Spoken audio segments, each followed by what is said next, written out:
Vio here, we're going to be talking about Madolches. Okay, I love Madolches. I've always loved Madolches, and I started playing Madolches way back when I was thinking Madolches and butlers and dogs, and you were using Ultimate Offering as your win condition. Now, I have progressed throughout this game, and throughout just the entirety of the game, I've really been sold on the Madolches, trying to run as pure as possible and keep your graveyard empty. That is the way I was kind of trained by Konami on how Madolches is supposed to really work. They came out with cards like Madolche Knights and Madolche T-Break, which I really liked and I tried to include in my decks. They're really interesting cards, and I've really liked how they work. Now, when I played through the game, we've reached a point where people started using a lot more hand traps, and then people are actually using the hands in their deck. And that was a point where me and a couple other YouTubers that I know kind of were like, I'm not a big fan of that deck. I don't think it's very good and all that stuff. And I will admit, I was not a fan at all of that deck, that top that had the hands in it and all the hand traps and all that cards. I was not a fan. But recently I sat down and I thought through the format. I thought through the game. And I realized that my mind had been formed into this is what Madolche is supposed to be. Now, Madolches are no longer that.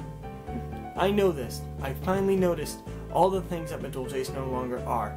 Madolches have 100% 180 turned simply from the inclusion of the Hoot Cake and the Angeli. Because they are both in the deck, we are able to no longer have to worry about the graveyard. If you do not have to worry about the graveyard, you can start focusing on your opponent more. You can start using a trap lineup that does not have to focus around your graveyard being empty. I do not have to use Madolche Knights or Madolche T-Breaks. Those cards are irrelevant.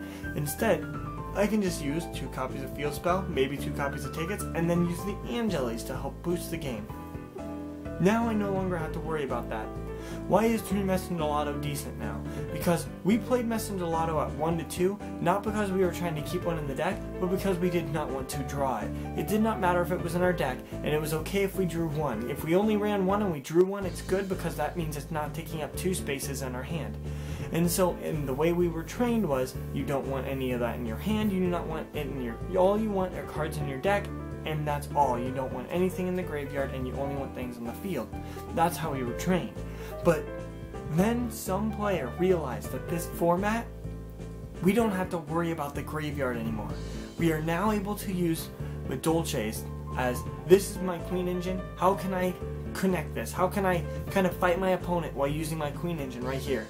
So throughout the game we realized that Madolches can start using the 3rd Messenger Lotto because they can start just going summon hand, double summon Messenger Lotto XCs. You don't have to make the Queen first turn. Queen is your win condition, but Angeli is pretty much a 1-card Queen. So using Angeli and other cards, you are able to pull massive advantage from this deck, from this game in general, and it's really, really, really consistent. I think I have been trained on Madolches need to have no hand or graveyard presence at all. So I never thought the use of hands or multiple hand traps was good. Upon me sitting there and thinking through the game and how Madolches worked and how this Madolche with hands in there was working, I realized the point of the hands is no longer just Hoot Cake fodder. That was the point of everything for the longest time. The whole point of any card going to the grave was Hoot Cake fodder. You used Max C not because you could draw cards, but because worst comes to worst, just throw it in the graveyard in your turn and go off. This introduction of Angeli turned it upside down. We're no longer using hand traps because we need to get Hoot Cake targets. We're now using hand traps because we can use hand traps. So this points the game in a different direction. I personally like Madolches. I like a pure build, but I am from this point forward not going to hate on any kind of build that uses something like hands. I realize that the deck is no longer focused on an empty graveyard. That is just some observations I've realized. I personally thought that it was very bad at one point. I will admit to it. I'll have a link somewhere if you want to in the description if you want to see the video. But I personally have moved on from that. I realized that we had been trained by Konami. And when Konami spends a long time giving you a deck, they show you a certain way they want you to play it. That's the way they want you to play it. It won't get broken. Nobody will hate it. It will be fair and everything. But people have got to realize when Konami's trying to point something, they keep releasing effects that are very similar.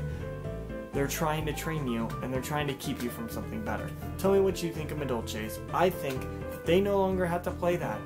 They no longer have to worry about the graveyard. They can use whatever they want now and be perfectly fine with their Madolche engine. All thanks to Angeli.